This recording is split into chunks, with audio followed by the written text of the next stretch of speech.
Hi, folks. I just want to say a few words about the impact of child abuse on later adult relationships. And when I say child abuse, I'm talking about stuff perpetrated by one's own parents. Could be mom or dad, by the way.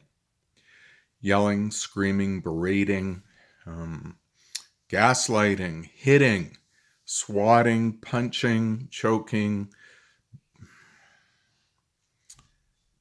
If you're subject to those events, uh, that's abuse.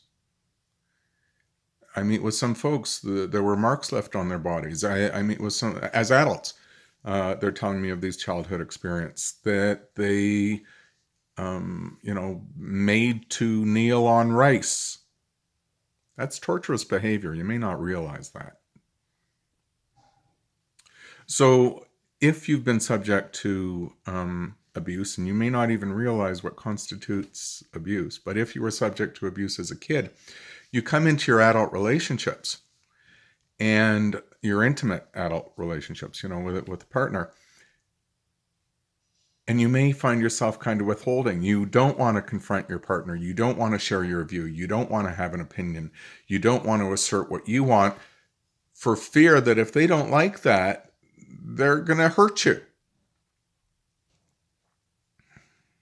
So you withhold, you don't confront, you don't share, you don't speak your mind, and as a result, you don't get your needs met.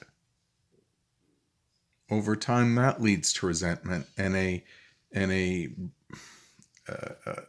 break, a distance in the relationship. Or alternately, because you're anticipating pushback, not getting your way, not getting heard, because you're already anticipating that when you do want something, you come off strong, much stronger than the situation would be called for.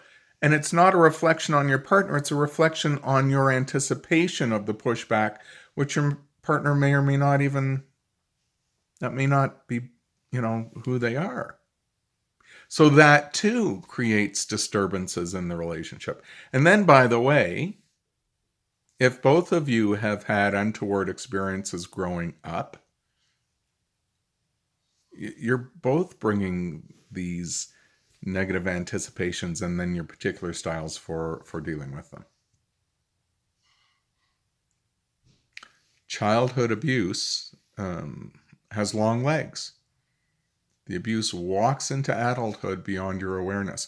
And the strategies that you may have used for surviving the childhood abuse, when you apply them into what should be a healthy adult relationship, they break down, they don't work. So I'm just giving this stuff out there for people to think about so that they can self-reflect. And so if they're in an intimate relationship that's problematic, that isn't working for them, and they may be apt to say, and it's because of the other person's fault, always do a bit of self-reflecting. Ask yourself, how was I treated as a kid? And how might that color how I deal with and get along with others too? I'm Gary Derenfeld. I'm a social worker. Hopefully this is of value.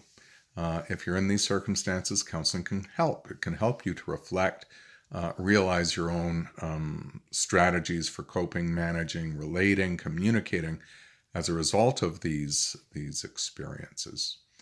My website, www.yoursocialworker.com.